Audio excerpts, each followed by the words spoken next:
happy to have Natalie with us because so many people have asked for, what do you actually do at the bedside? What does it mean in practice doing trauma-informed care? Um, and Natalie can tell us about that, about how she works um, in palliative care. Um, you've got some personal experience, Natalie, which you may or may not talk about, but it means that you know how you can get activated by medical situations many, many years on from the original experience, and how powerful feelings can still make it really hard to absorb information or make decisions or relate to people in a way that's the most helpful. Um, so Natalie first worked in mental health, and at that time you worked with people at all ages and circumstances, but you then moved into palliative care, and Natalie now works with mental health, which with BJ Miller, who we had I think there's a recording of BJ Miller on the platform as well, if anybody wants to listen to that. Mental health works with people with life-limiting conditions to give them the maximum quality of life and sense of meaning um, with their condition.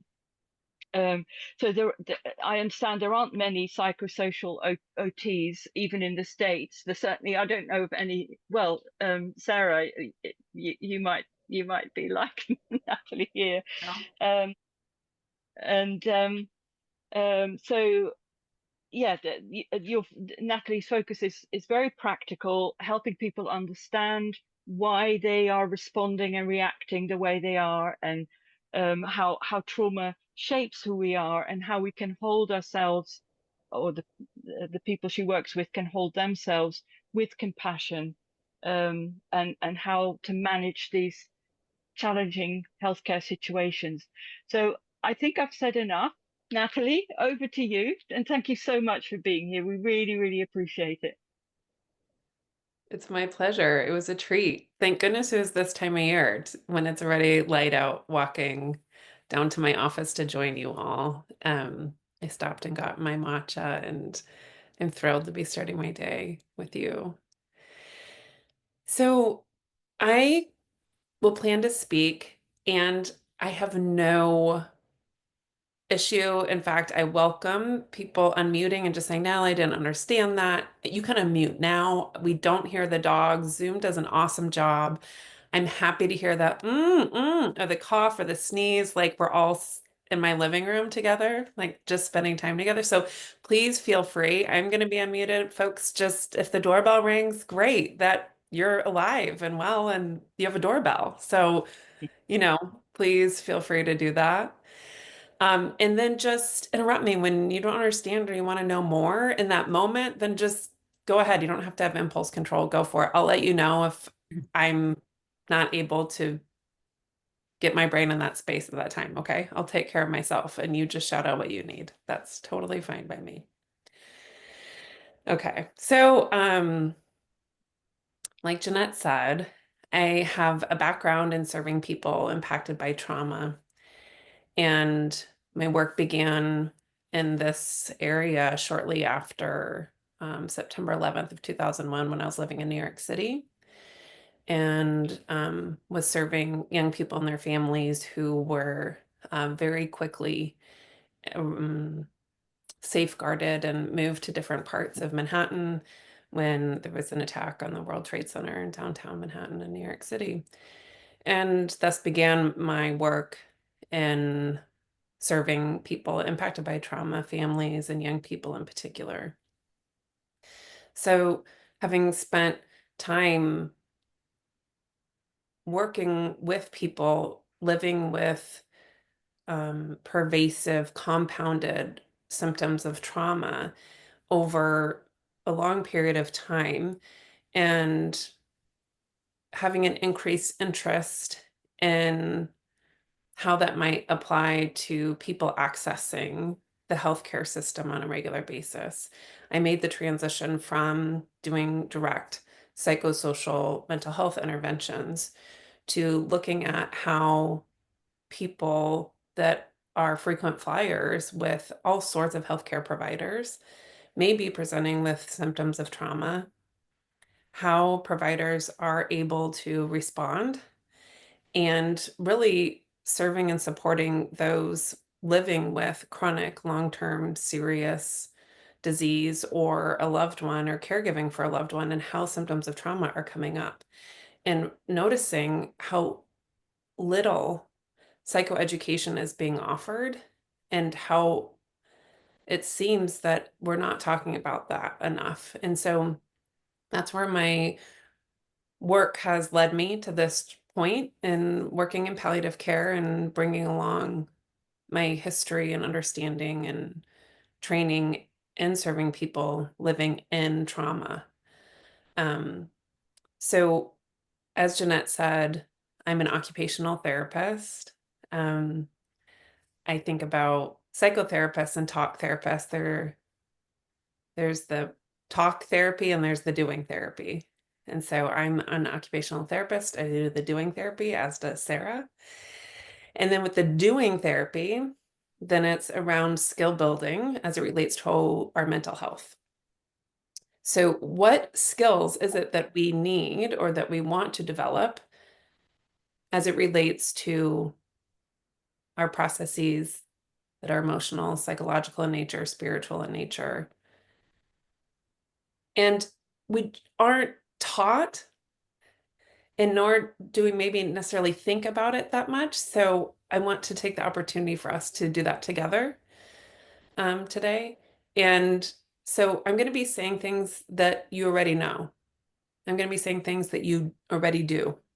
Um, so the challenge that I'll offer to you today is um, to receive the reassurance that you know what you're doing and you're doing it. And so when I'm saying some things, there's going to be resounding echoes of your practice affirming you.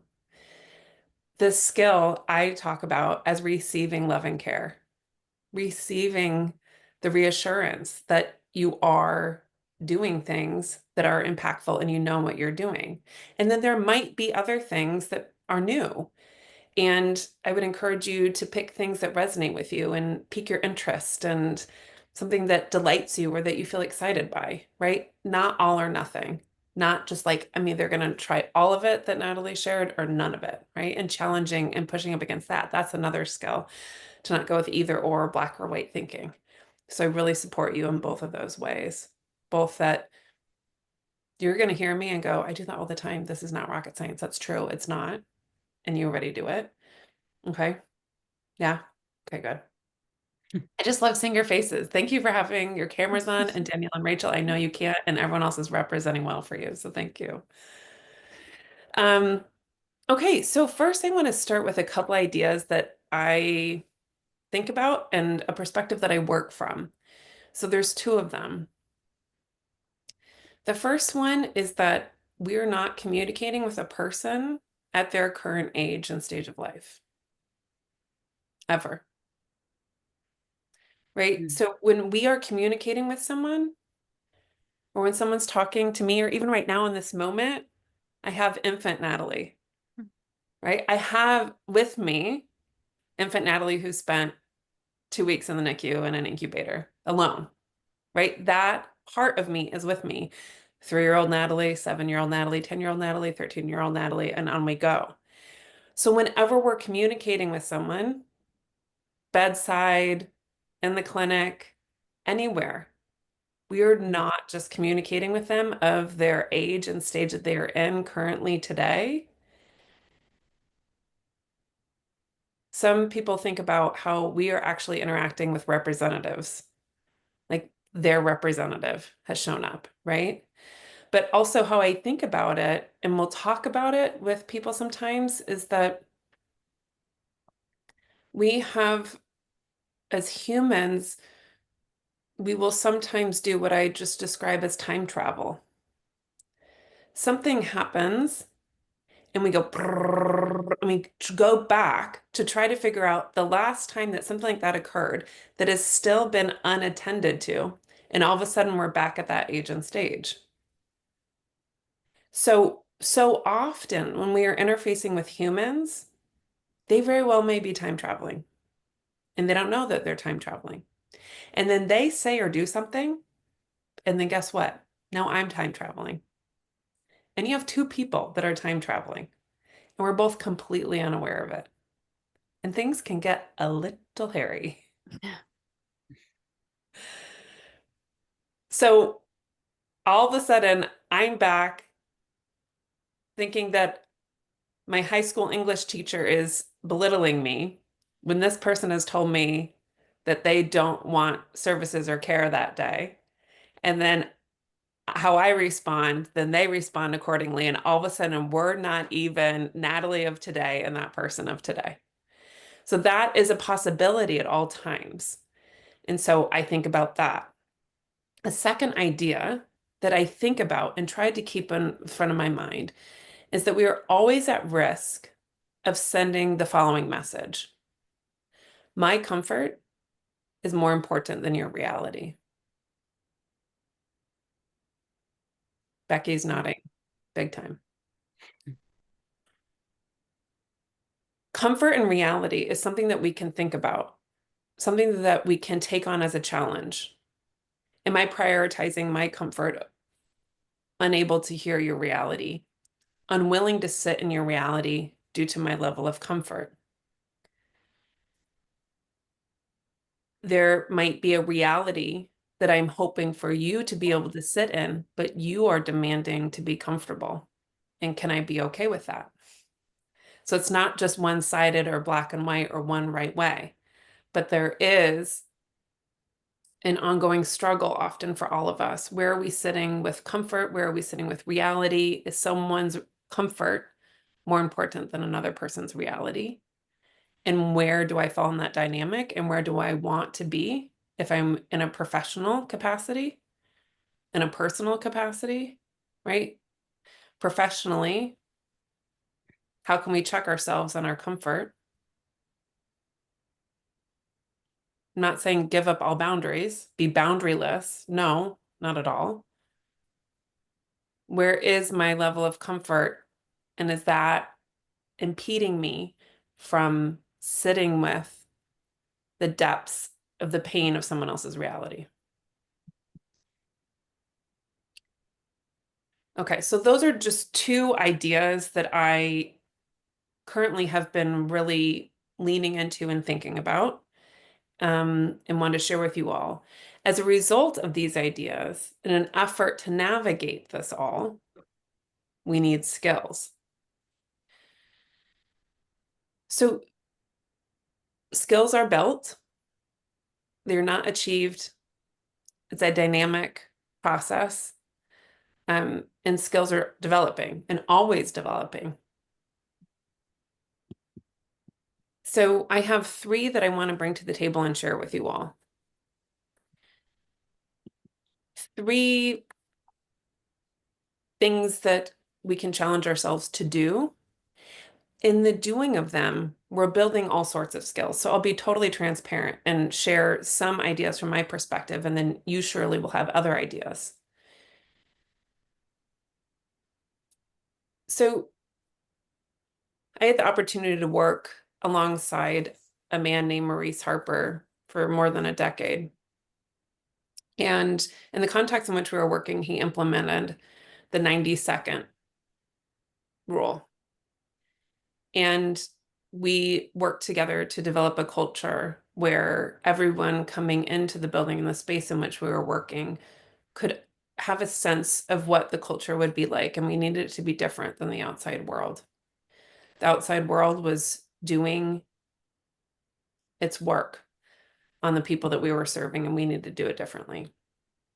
So he said, grant 90 seconds to yourself, to every other human. And 90 seconds can feel like a really long time. And it's 90 seconds. So there's a person whose name I don't know how to say. So I'm going to take a risk to try to honor them as a human. And I'm not clear on how to say their name, but Bayo Akomolafe said that from the continent that they are from, there's this idea the times are urgent. let us slow down.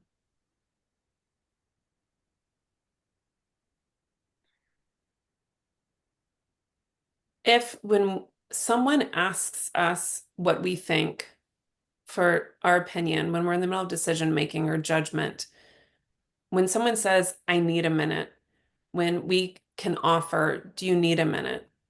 To literally look at our watches and give it 90 seconds.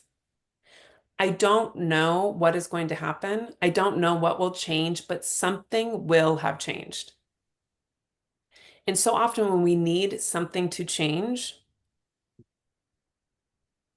if we can pause and intentionally say, I'm going to take 90 seconds, then something will have changed. So right now, take 1 minute and notice something in your body. Notice what your mind is stuck to, if it's the voice of Natalie is irritating or annoying, or is she going to keep talking, or just notice a thought or a pattern or something that's happening in your body. And then we are going to practice and we're going to sit for 90 seconds. And it's starting now.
That was 90 seconds.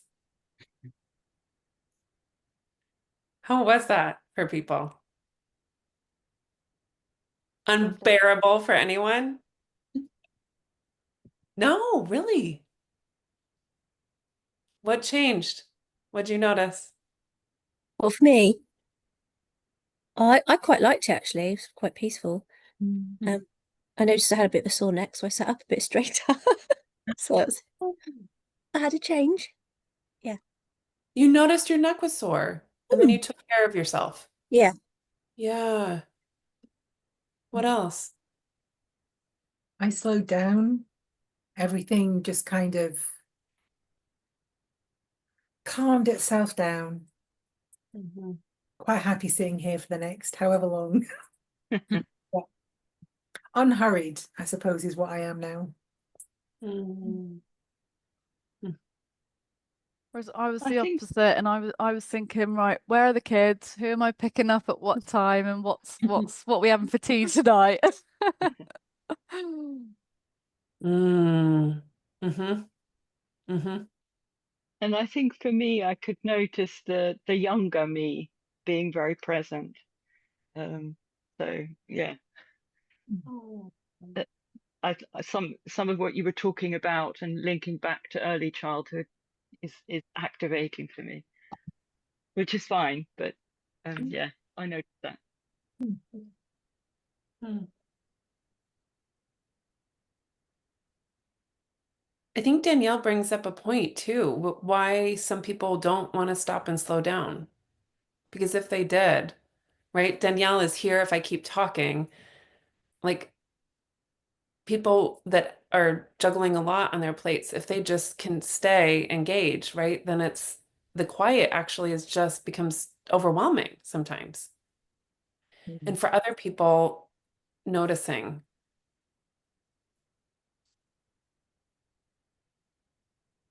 So 90 seconds, it's, again, I said I'm not going to say anything that's, rocket science. But one of my most favorite interventions is offering permission. And truly the permission to sit for 90 seconds with anyone that we're serving at any point in time. And even being totally transparent. Do you want to just sit for 90 seconds and think about that? Should we just take 90 seconds? None of it has to be a secret. None of it. I'm so into being very explicit. Oh, I love doing 90 seconds. Do you want to just do a quick 90 seconds? Just, let's just look out the window. Should we? Okay. I'll set a timer. Right? Just, oh, you into 90 seconds? Want to do 90 seconds again today? Just, there's no right or wrong way to do 90 seconds. And how can we give ourselves 90 seconds? And someone wants your feedback. I'm going to take 90 seconds. Okay. I'm just going to take 90 seconds, right? Okay. The skills that I think about with 90 seconds is developing our skill to sit in discomfort for some people, like Danielle shared bravely. The skill of slowing down, the skill of sustained attention, the skill of sitting in silence. Sarah pointed out the skill of noticing, and so did Jeanette. And so did Becky. I mean, noticing is a skill, the skill of noticing. So the second thing that I think about, and I want you to tell me, if you all know this, we're going to move on. Have you already been introduced and utilized this hope worry? No. Okay, great. Great. Okay, so I learned this from Susan Barber, who is a palliative care nurse. This phrase, again, remember I'm an OT, so I'm like, okay, what activity am I doing? Right? So I'm doing the 90-second activity. I'm doing the hope worry, right? But it's all conversational. People are like, how are you different than a psychotherapist? I'm like, just don't worry about it, right? But my brain, I'm thinking, okay, I'm doing this activity, then this activity, and then this activity, but I'm talking, right? So I know Sarah is down with the OT lingo. Okay, so hope worry. Hope allows for us to align with the other human. Naming our worry can feel risky. So I want to name all of these do require us to engage more with our braver spirits. Allows for us to build our skill for authenticity and opportunity for connecting. So when I learned this from Susan, she shared about a patient in the hospital in acute care who had a prognosis with a disease that was developing and rapidly moving along. And it was pretty unclear as to how much longer they had to live. And the person in the hospital bed shared, I'm really looking forward to going to my daughter's wedding in a couple months. And Susan shared, I hope you can go to your daughter's wedding. And I worry that the symptoms have become so intense that that might not be your reality. So it's an orientation practice, and it can allow for capacity building of that multidimensional experience. It promotes skill building as it relates to perspective taking, healthy risk taking, for sure, healthy risk taking on everyone's part involved, in vulnerability. Bex, I feel like you're going to say something. No, I don't want to interrupt you because I'm just loving it. But it just as I shook my head and said I hadn't heard about hope worry, I realized that last week we did this I did this webinar with a colleague on the topic of safe uncertainty, about how rather than trying to get patients and families to safe certainty, we try and get them to safe uncertainty. Actually, that's what it to be. And somebody, I did remember now that someone in the chat mentioned this hope worry, just the way you explained it. And I did think that was a really good way to help people manage uncertainty and give them, like you're saying, the power, because it's not about saying it's all going to be okay and don't worry, we're certainty in either way, that you can't go to the wedding, or you can go to the wedding. It's saying, we're not sure you can go to the wedding, we hope, but we worry, and we're helping you to sit with that uncertainty and learn how to manage it. And it just really resonated with me. That's kind of similar to what you were saying. So I think that's really difficult as professionals, I think, as well, because it's so hard to not try and reassure too much, right? And because it's more comfortable as well. But like you were saying, what's our comfort level? It's much more comfortable to have a conversation with someone when we walk away thinking we've made them feel better and we made them feel secure and safe and certain. But to be able to walk away and say, to have that hope and worry at the same time, I think that's really, yeah, like you say, it's a skill, and it requires practice, but it can be really effective. So sorry to interrupt. Just to suddenly I just remembered that it really did have reminded me of last week. I'm so glad you shared, Bex. Really. And, for me, I think about it ethically in terms of, like, I remember I was working with a young person, and they were going to go see their brother after school. And their brother was the representation of safety on a certain block in the neighborhood. And so their duty and role in the community was to kind of stand guard and keep that part of the neighborhood safe. And I knew that created incredible danger for both him and his family. So I knew that she was going to go see her brother, and said, I hope that you get to connect with your family today. And I worry that you going to that block in the neighborhood presents major safety concerns. And so she knows that.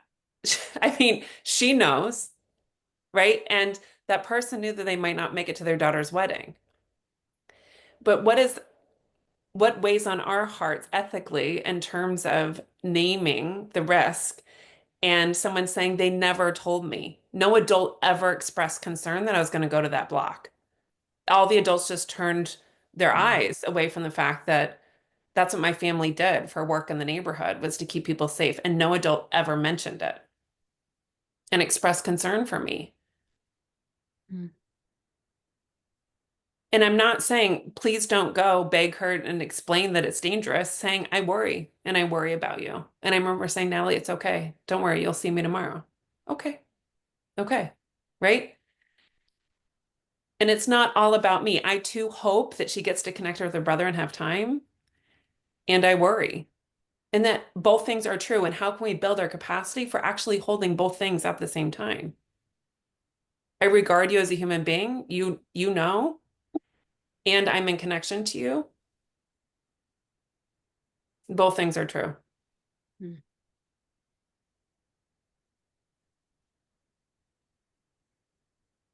So the last thing, is it okay if we go on to the last part? The last perspective. Okay.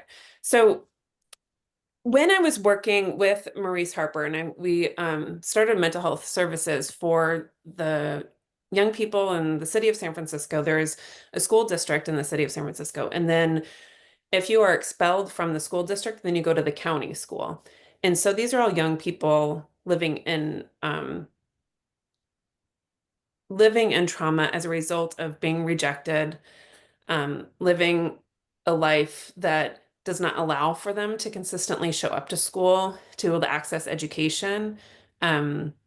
I feel like this morning we were talking about this, when we feel scared. I think maybe Jeanette, you were talking about this, that when we feel scared, we cannot learn. And so you have a whole lot of young people that are scared of getting caught up in the, what is called the juvenile justice system here, not meeting standards educationally. And when we are in a place of fear, we cannot access education. So in working within the system, thinking about what it is that we do to support both the young people and the adults to create this culture. We were talking about 90 seconds, right? Then there was also what is the therapeutic approach so that actually everyone can approach each other from a therapeutic perspective? What we were left with when I distilled down the work as an opportunity to share with people is what I call sewn together, SEWN. It's this idea that actually, how are we sewn together? What is it that actually connects us, right? So sewn is an acronym, SEWN. Strengths, expert, witness, needs. I'm in the hallway of the school. A young person comes flying out of a classroom. The door swings open. They're yelling. She's always fucking telling me that I can't touch my phone, and I'm telling her that I need to touch base with my mom because we don't know where we're sleeping tonight. I don't know if I'm supposed to go back to the hotel or if we're going to find some place to sleep on the couch, but that bitch, she's always on my case. She just won't leave me alone. And I think that I should be able to have time to connect on my phone.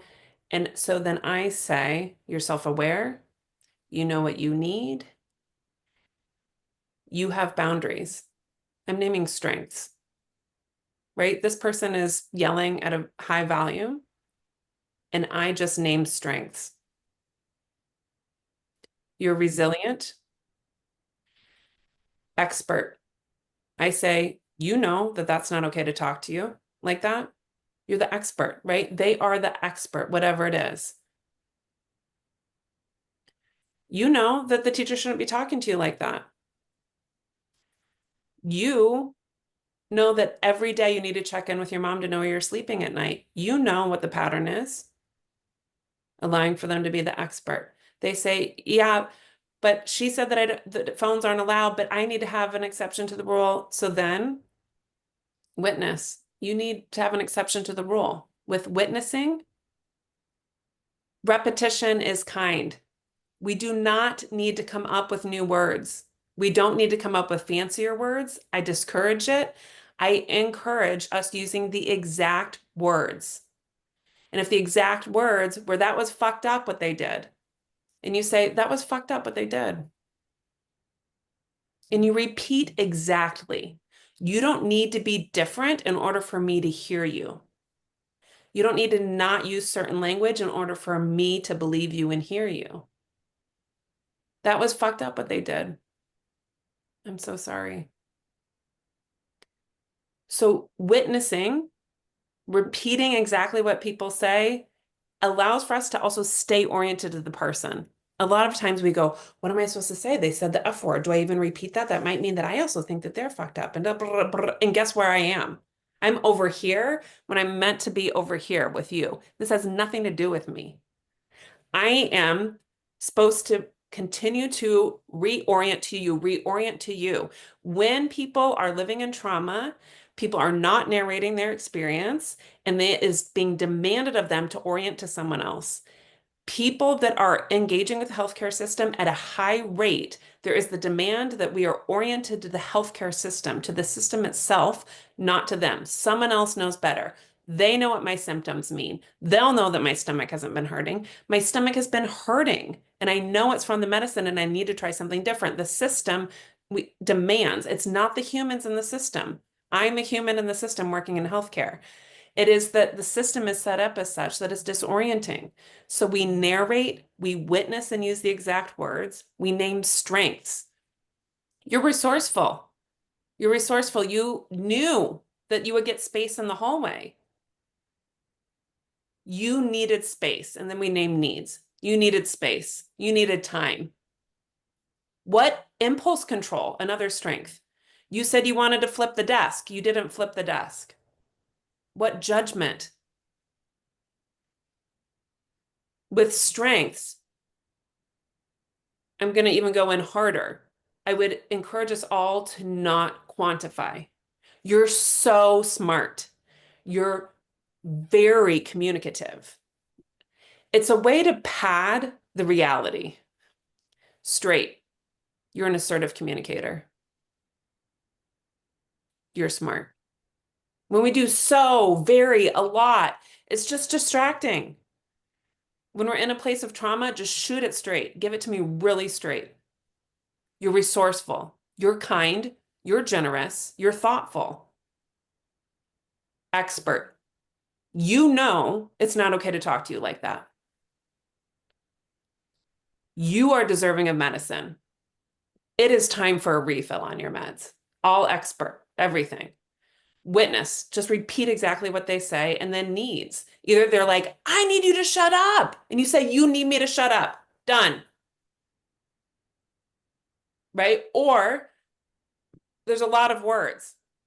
I just think that I could get some better help if I went over here and maybe today it won't be so bad, but you need clarity. Right? Take our best guess.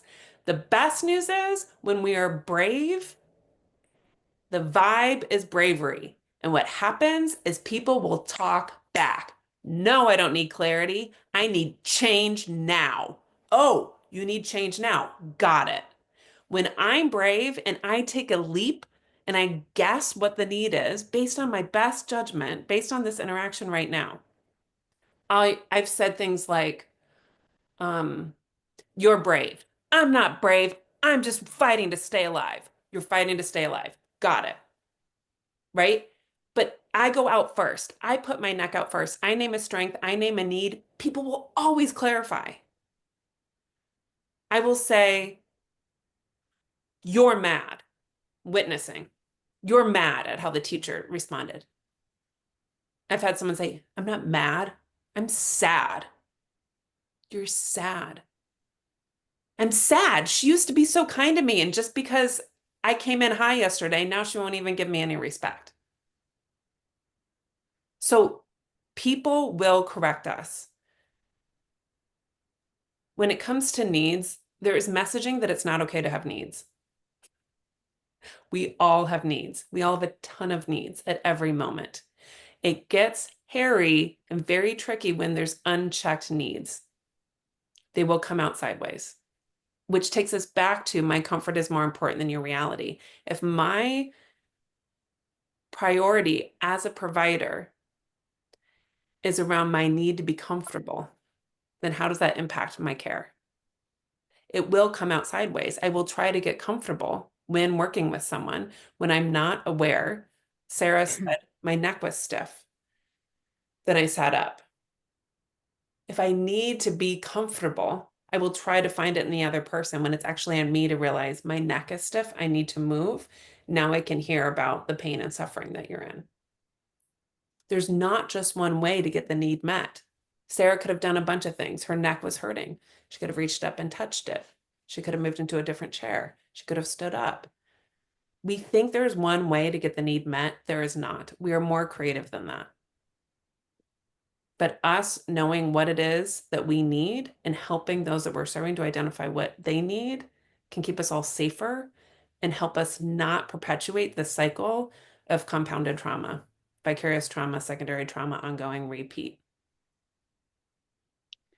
Now, learning new skills, let's remember when little babies are starting to pull up and they want to walk and they want to walk and they're like gonna pull up and they're like cruising along the couch.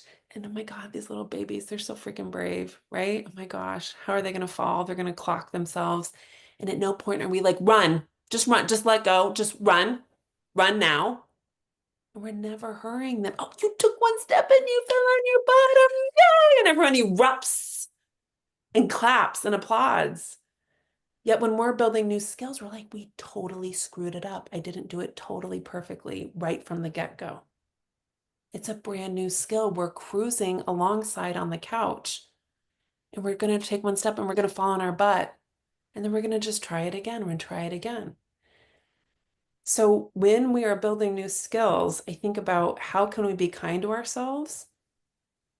And then how can we be even kinder? Can I share a poem with you quickly? Is that okay? Yeah. Okay. Yeah. This is what I think about in this work. This poem you may have all heard. Have you heard this one? How to Listen by James A. Pearson. No? It's not that long. How to listen. I'm not asking you to come down here and clean out the muddy corners of my life.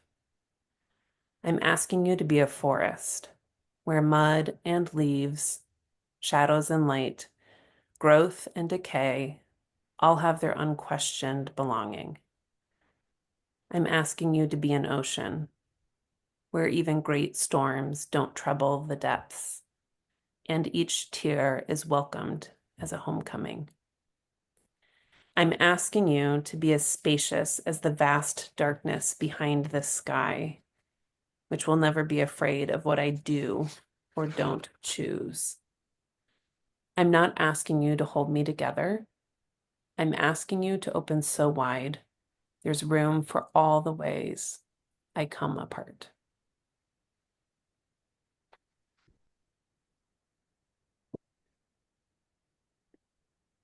That's it, y'all. Oh, that was beautiful. It feels like we all need 90 seconds. Yeah. Shall we have 90 seconds before Yeah. we jump into Q&A? Yeah. Shall I see if I've got the tech? Sorry, slow 90 seconds. Oh, I don't. Oh, yeah, I do. Yeah, I do. Hold on. It might have to be 60 seconds because 59 seconds. Is that all right?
So that was 59 seconds.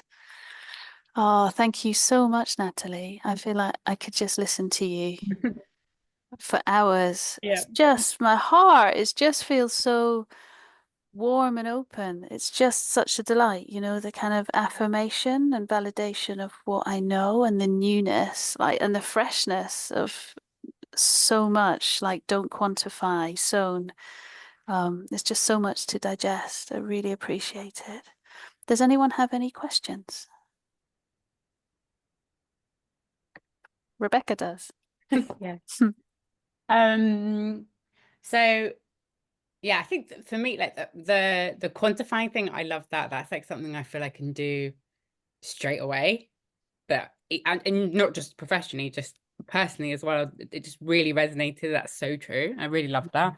But I loved it all. But that for me was the one of the easiest, like quickest things. It was so powerful when you were talking about when you go out first and you say you name someone's what they're feeling, right? You say you're mad, and they come back at you and say, no, I'm sad or something. And I get the bravery with that, but I recognize my uncomfortableness with that, and it also kind of seems to jar a bit with how I've maybe been taught to do social work, as in that sometimes we're sort of and so other social workers here we've all had different experiences of how we've been taught, but I always feel it's like the first question is like to let them go first, like how are you feeling, or if we're in a hospice and for example we're talking about somebody's discharge, if they're going to be discharged or they're staying at the hospice, we try and establish where they are, what they're feeling before we put our own ideas onto it. Do you know what I mean? And I know you're not saying that. I know you're not saying we're telling them what to think, But I was just thinking, in practice, would I be able to be that brave, and would that be well received, and could it actually go the other way around, that if I tell someone you're mad, they could just shut down and be like, I'm not mad, or if they are mad, they may be like, it may anger them even more. Do you know what I mean? I felt that would be quite difficult for me. Yes. Okay, Bex, you're not the only person. Like, I've worked with people and they're like, Natalie, no. So I'm naming that. And I remember this lovely psych nurse practitioner that I worked with for years. And she's like, Natalie, I would never. Yeah. Right? I would never. I'm like, okay. So experiment with it. See what's going on, And same thing. She's like, it's all about them. I'm like, it is all about them.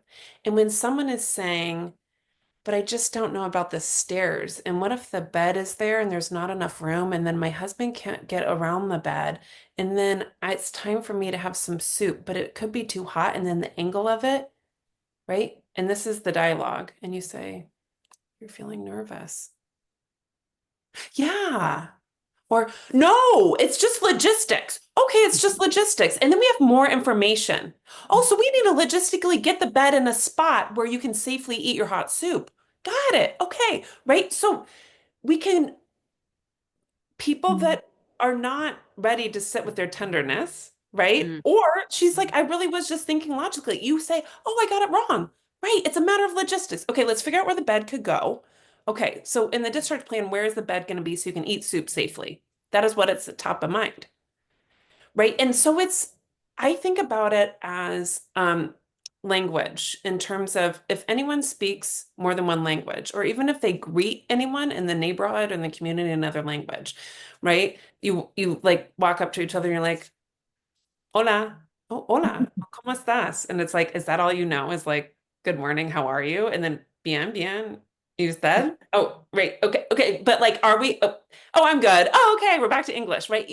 So it's figuring out what language are we going to speak here? Right? So we're just greeting, and we're like, how much do we know here? Like, can we talk about the climate? Do we talk about the weather in that language too? Oh, we're back to English. Okay, got it. So we're really just, right? And so if someone is mad is a tricky one though, Beck. So I hear that you brought up mad, and always when we peel back mad, It's something else. Yeah. Right. And so, right, even if, oh, you're feeling that, right? You might start with that, oh, right? And then and you're like, you're feeling that right now. Or go to a strength, right? You're expressive, you're self-aware. Or witness, you have boundaries. Yeah, I think those ones are really useful as well, because I think sort of in my experience, often when it comes to the mad, maybe it's like a family member and they're not happy with the patient's going to be discharged, but then it does work really well when you say things like, you're clearly an advocate for your mother or your son or brother or whoever it is, or you're trying to do the best for them, and that kind of that strength and needs things is, yeah, I really like that. Yeah, you're thoughtful, you're detail oriented. Those are strengths, right? That's the worried loved one. Like, it's not okay to send them home. Yeah. You're resourceful. And you would like to continue to get support from here. And given that you're resourceful, we trust that you will be able to find things in the community to support you all. And we sometimes forget to say it out loud, because we might go away and be like, well, to speak with our colleagues and say, to be fair, that patient's family, I understand what they're doing. They want the best for their parent, but I may not have actually said it to their face. Do you know? So I think this, like, just having some of those things that you've just voiced to keep them top of mind, and giving them to people rather than keeping them to yourself. Yes. Because you're just doing your job and you've done it every day, and it's not the same, but it often is the same kind of dynamics, and you forget to just tell people that, well, yeah, I am, you love your mum, and you're such the strengths and stuff and the needs. So yeah, really, really useful. Yeah, even if you Rachel, what did you say? I said I'll let Rachel ask her question. Okay. And on that note, people say, oh, strengths, Natalie, they don't come as quickly to me. Like you have this list. And okay, so I encourage you, if you want to work on strengths, pick 3 strengths and just look for them everywhere. Oh, Yeah. Okay. I like So that. oftentimes we're interfacing with people that are resourceful, they're self-aware, they're thoughtful, they're genuine. Pick 3. And then when you see, you're like, oh, boom, there it is. You're resourceful.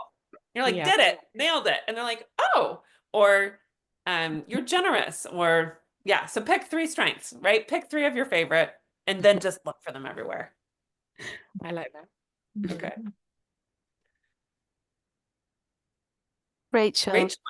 Oh yeah, go ahead. I was just going to respond sort of to what Bex was saying there, because I think sometimes that being really direct about naming the need or the feeling that you think somebody else is sort of expressing through their sort of words and actions is quite a tricky one. And I think something I tend to use, and I don't know what you think about this, but I would tend to say something like, it sounds like you're really scared, or you sound really angry right now. Or so I tend to use like sounds or sometimes seems. So then I'm sort of being a little bit less direct, but I'm still naming a need or a feeling. And yeah, you're right. If you get it wrong, people do tend to correct you. Yeah, I don't know what you think about that. Yeah, I think that there's so many ways to witness people. So I think when we say you're angry or you're disappointed, that is a form of witnessing. And that's not the only way. So if they say, that person really pissed me off, that just, and we could say, you're angry. But truthfully, you can say, that person really pissed you off. We don't have to come up with new words and we don't have to analyze. So remember that at no point in the list do I even have feelings. You can name a feeling as a way to witness, right? Like if someone's like, ah, and you're like, you're in pain, right? Sure, say that. That's painful. I'm here. It's pain. It's hurting, right? Oh, sure. They really screwed this up. They really screwed this up. That's witnessing. So it's strengths, expert, witness, needs. Feelings or not feelings, up to you. Sounds like does create this space in this zone of safety. That's you, that's me. Sounds like that might be happening over there. Sewn together is an approach where we are going to sew together. Oh, you're disappointed. You're heartbroken, right? And mad, angry, we got so much more going for us. We got heartbroken, devastated, crushed, relieved, delighted, overjoyed. I do think angry and mad can be activating, and there's like a judgment call on us being angry because we get messaging we shouldn't be angry. They're just like culturally, you're angry, you're out of control, then that's just bad. Don't be angry. And so what is underneath the anger? You're nervous. You're scared it's not going to work. You're scared you're going to go home and this whole situation is not going to work out okay.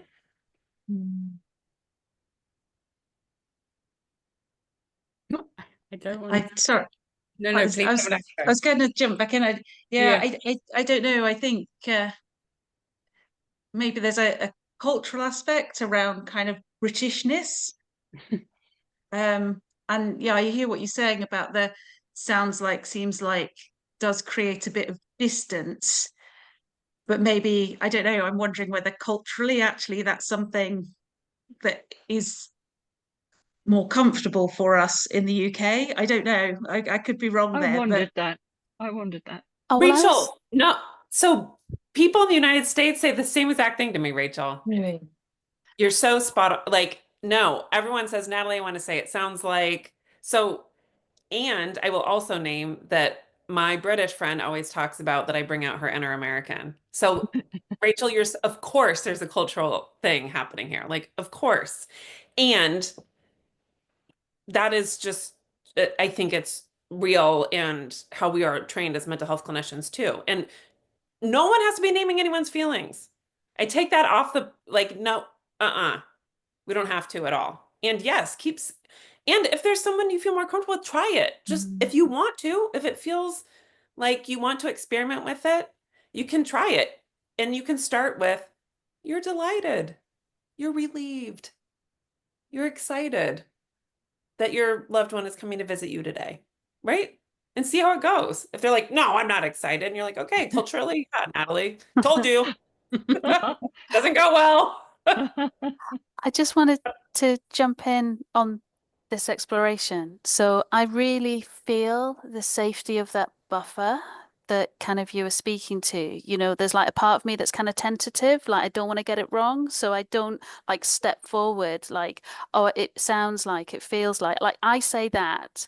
Oh God, like I don't know how many times a day in my work, you know, it sounds like, it feels like but that's about like I don't, I'll just say it, but it feels like possibly that's more about my comfort, like not wanting to get it wrong and offering something tentatively rather than kind of, it sounds like your directness, Natalie, about like, I'm just going to step into this space and going to say it like with a directness that feels really quite refreshing. And I'm going to try it out, but no, it might go wrong.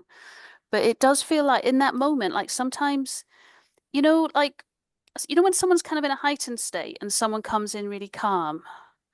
Oh, hi Danielle. It's really great to have had your Bye. company. Good luck with the next list of things. It was really great Thank to you, have you here. everybody. Sorry to interrupt. Thank you, Oh, guys. it's great to have Good. you. Lovely to have you here. Bye bye. Bye. Yeah, so you know when someone's like in a heightened state and someone comes in really calm, but you just can't meet, and maybe sometimes there's something about just coming in with that directness and being risky, and you talked about like courage and being brave. I feel really excited about it. But also, you know, there is a risk and it's not comfortable. Well, and Sheena, thank you for bringing that up because sometimes people will say, so you just yell back at people? And I say, yeah, absolutely. Because sometimes when we do come in, it's like, so could you change? So, because I'm interested in like talking on this level. And so meeting people truly where they are, you come in and they're just pissed. And you're like, oh, we're pissed. Right. And it's not that I can see you where you are. It's the same thing as repeating, like, that's a load of bullshit. That's a load of bullshit. So that's a bunch of stuff that is not really sitting okay with you. We're sending the message of just like the way you even said that just really wasn't right. And you're the one experiencing the suffering, the dying, you're losing your loved one. And here I am saying, like, you're not really talking about it. Right. So yeah, it's just not okay. It's just not okay. You're like, okay, I am not alone. Natalie is willing to be right here with me. Just so Becky, who's not Rebecca, put her hand up. Oh, thank you. Can I just check one thing, Becky? Sorry. There was, Natalie, you thought at one point we might break into, shall we just keep talking? Because it feels like there's a lot of rich material here. But I just wanted to give you the option if you wanted to go in breakout rooms with an exercise. But maybe that, okay. What does everyone want? I do whatever you all want. I'd love for Becky to get to ask a question. Yeah, and yeah, apologies absolutely. for jumping for not keeping time. That was I was supposed to be hosting No, the Q&A, I mean, but got excited. and I think it's wonderful, the discussion we're having. So we may not need it. I just felt responsible for bringing it up. But Becky, you go. Yeah, no. And I'll still work in some of the stuff. Yeah. Okay, brilliant. Now, what I was going to say is like bigged up beyond anybody's like ability to kind of, you know, meet it. But it was really, I was going to ask, or I don't know whether it's an ask or a comment, but I think as social workers, we are so good at mirroring and being with people in discomfort that I think there's something in there about kind of feeling a responsibility. I don't know. In my work, when I'm working in the hospice, I feel that that is a bit of a unique position to be in, whereas actually, you know, this is a difficult family, Becky, go and sort them out. And actually, exactly as you're saying, stepping into that space and matching that energy and that kind of level, and allowing people to be heard and seen and, you know, witnessed, basically. I think that's really fascinating. And I think in that moment, it works brilliantly. And I think what I'm called on to do quite often in my hospice is to bring people back down. And obviously you don't want to stay in that heightened state anyway, but actually there's something about witnessing it and being there and being in that same shared space that actually does help bring things down gently. My favorite thing is though, I'm wondering, or I wonder, because so in the same way that I think you know, we talked about the distance and space and stuff, but I think also that helps slow things down a bit as well. It kind of, but I mean, you can't go in with that. So you someone yelling and screaming and starts like, you know, I'm wondering how you're feeling about it. It just makes things worse. So yeah, it wasn't really, I was just kind of ruminating out loud, I suppose. And then was committed to it. So I did. Yay, well done. Thank you. Well done. Yeah.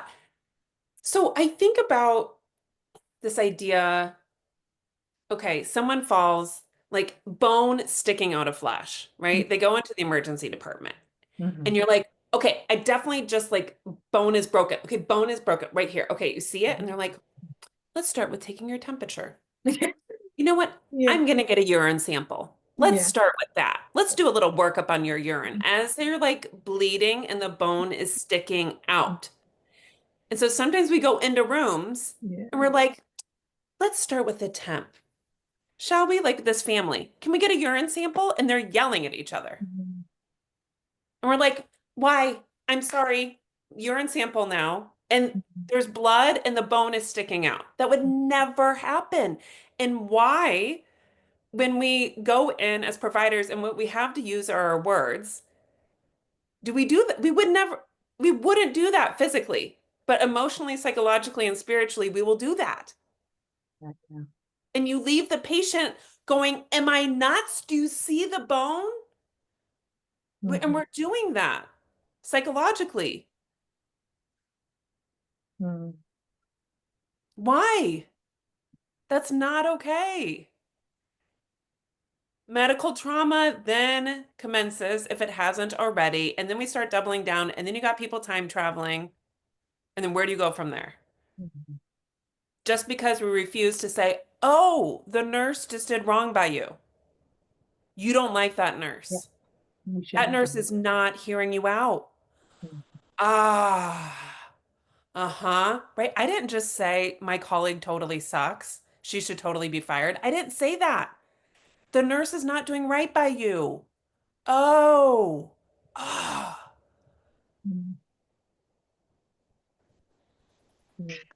Can I ask the time traveling? So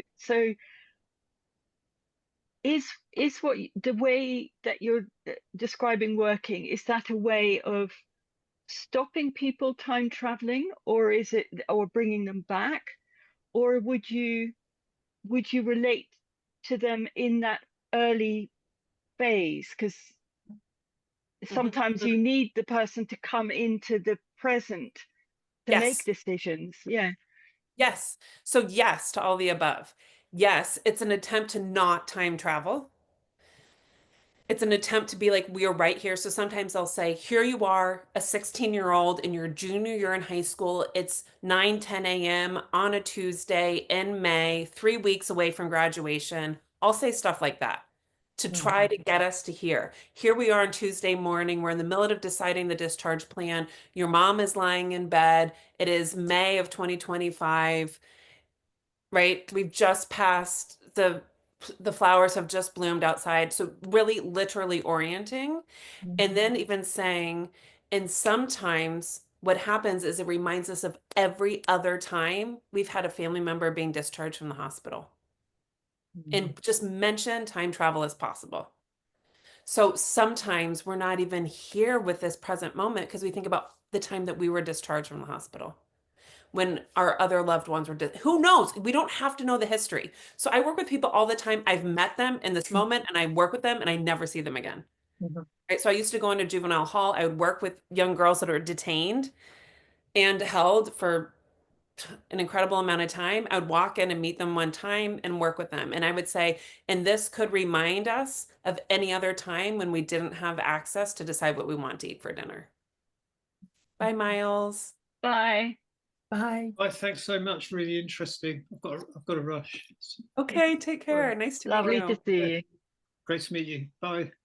Bye. So we can mention time travel just like a blanket statement, right? Any other time a loved one was in pain, it can be all coming back. It can be. And people, when they're like, nah, then they just, whatever you just said, it's a wash, right? And other people are like, crap. Okay.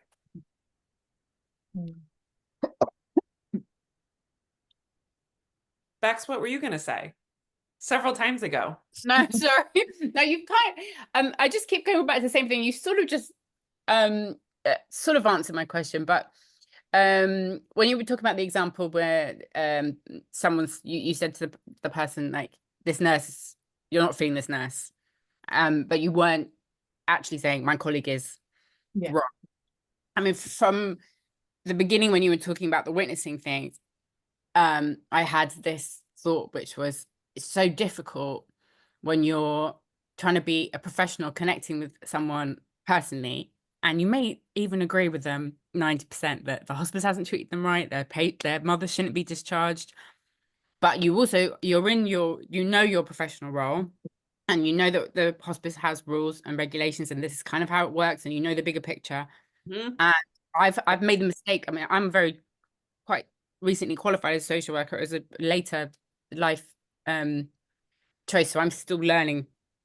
I mean, we're all still learning, but and I remember my first sort of year on the job feeling like I'd made mistakes because I've either gone too much on the patient's or the family member side, not side, and I know that's not the wrong thing, but witnessed them a bit too much maybe, and being like, yeah, this is really unfair, or yeah, your mum shouldn't have to leave, and then coming away being like, no, you can't be like that, because that's that's also unfair in other ways, because we're looking at the general equality for all and who can access. So I guess in a long-winded way, my question is, when you don't agree necessarily, either you don't agree with what the person's saying that you're trying to witness, and when they say, this nurse is a bitch, and I heard the way you answer it, which was clever, with not saying she is a bitch, but you don't get along with this nurse. But when you maybe don't agree with what they're saying, or you do somewhat agree, but you also know that you shouldn't express it. Does that make sense to the question? I see nodding amongst people. So that to me is always really difficult, because I want to be like with them, but I have to be slightly away. Right. So I mean, that is the majority of the practice in terms of someone has done them wrong, and the person that they feel like has done them wrong, we work with. Right. So that's when we can lean into other parts of SOAN. Expert, you know how you expect to be treated. They're the expert in how they want to be treated.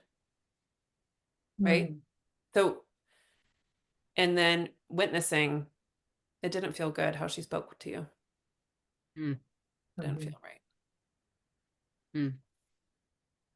Really, it's really hard, because we are trained, like, I'm going to use my head. I'm going to use my head, and I'm going to get us out of this. And I'm going to use my thought process to get us out of this.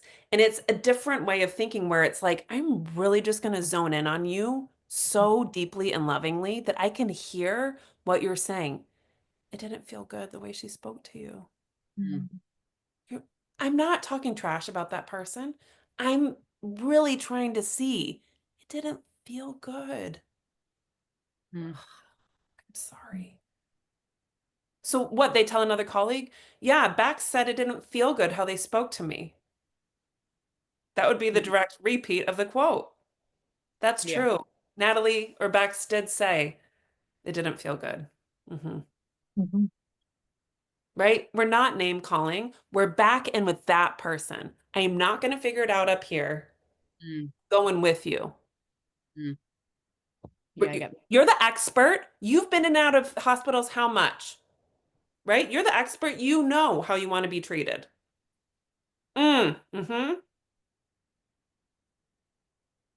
You know how you want to be treated, not that bitch, right? You're the expert. You say you're the expert. I'll witness. You say it. I don't, again, we had posters all over the school that had sewn to it was written out. It was not a secret. I am here to witness you. I am witnessing your pain in this relationship with this nurse. Just say it, right? I want to think about your strengths. I'm going to think about them for a second. You're self-aware, you're perceptive, right? Just say it all. Just, it's no secret. Slow down, pick a couple, and we don't got to trash talk. We can, if we go in with them, we're with them. Of course, you're going to disagree. Of course. Hands down, I will name it. I didn't like how people were talking to other people, and then people were pissed, and I was helping them navigate. That is the name of the game. Is there another piece that once you've witnessed and the person has felt heard, if there is something in how that person experiences the world around them, including the colleague that they didn't get on with, that makes it really difficult for them to relate to them in a constructive way, and this keeps being a problem, how do you shift that? Because that's not functional for them.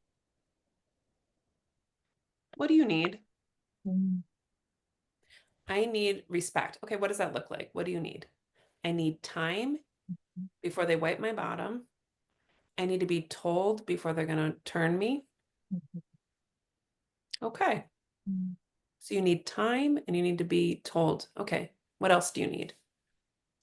Okay, and so it might not be that nurse that tells you that they're going to be coming in 5 minutes, but you want someone to tell you, and you need time before they come in and wipe you. Okay.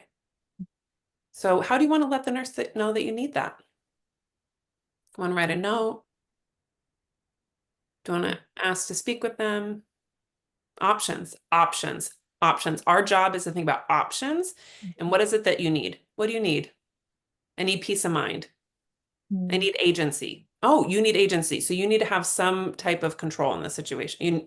I need to have a sense of control. Okay, what are you in control of? Let's think about that. Let's think about other things you can be in control of, because you're not in control of her being your nurse or not. That's not in your control. But you have a need to be in control, not a problem. Let's think about what you can be in control of today. Food choices, window cracked or not, fan on, one fresh cut flower from the garden in your room, change of socks, change of underwear, and naming it. Being in control, totally healthy need that so many of us have. It's not going to be around your decision with nursing. True.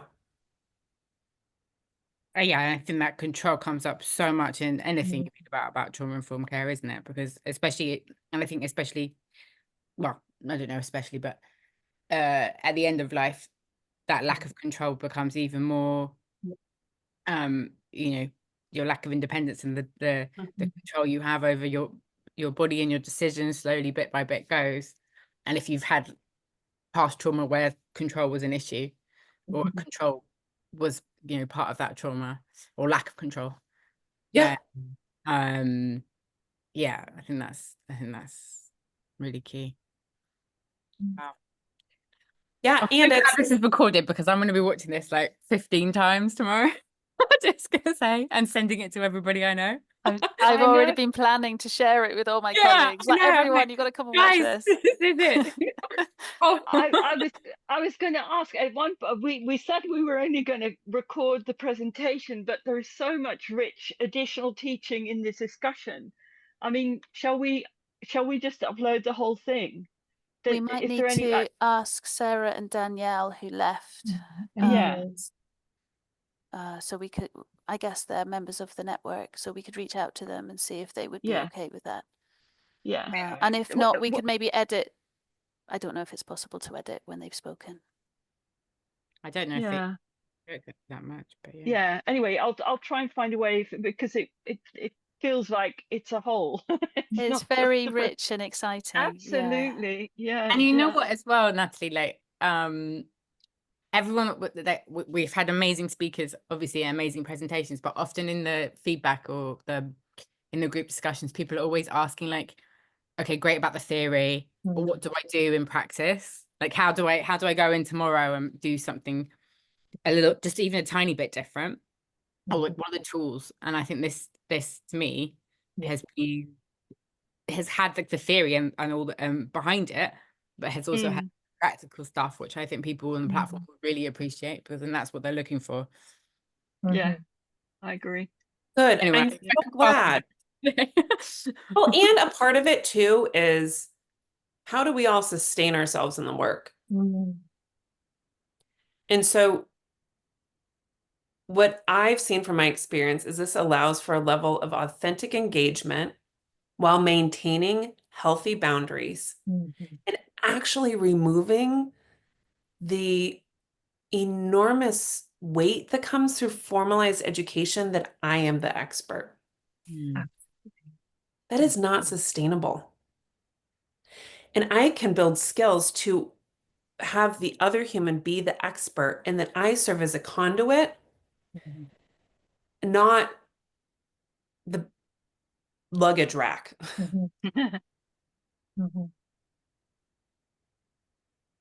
So how can I stay engaged in a really lively, authentic way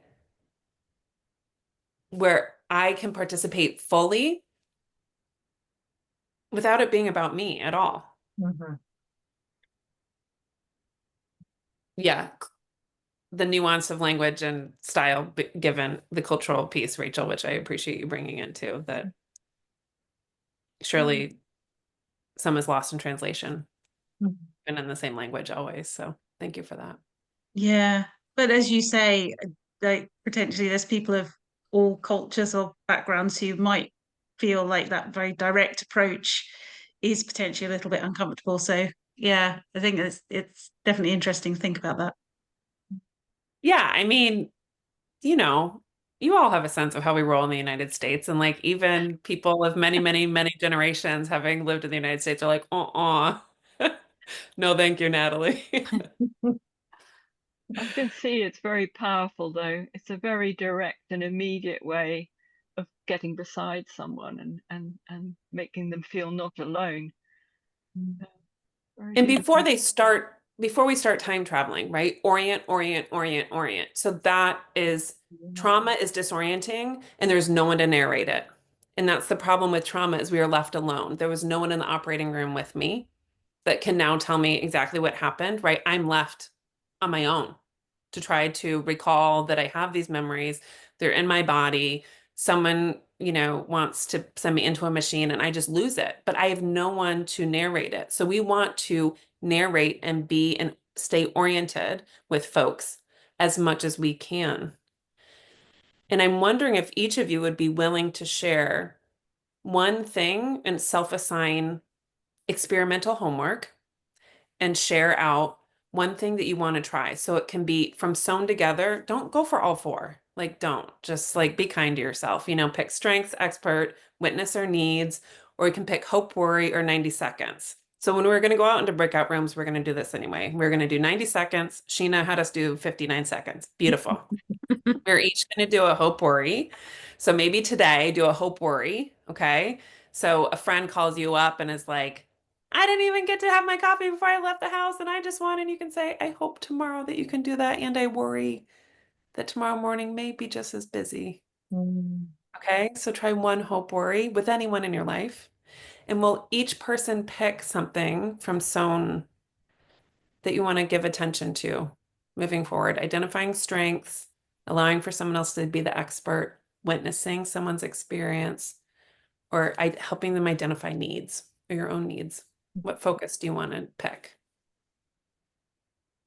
I love your idea of both Rachel and Jeanette talking about practicing it personally. When we build skills, it's like, right, we will oftentimes, right, we'll let the babies stand up and practice walking not out in the middle of the street. Yeah.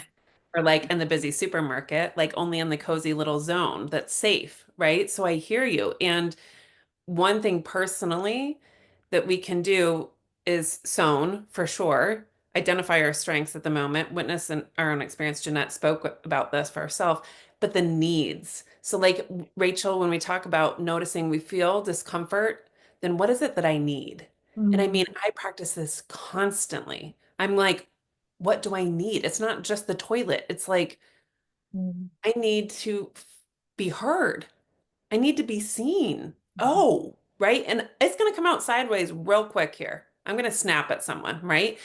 But I can identify, I need someone to hear me out. So yes, to practicing it personally. I'm so into it. Go get it, Thank y'all. you. I'm just aware of people's, it's late in the day, but just to thank you so much, Natalie. It's been amazing. Really, really grateful. And to thank everyone for coming at this unusual time and for taking part and sharing.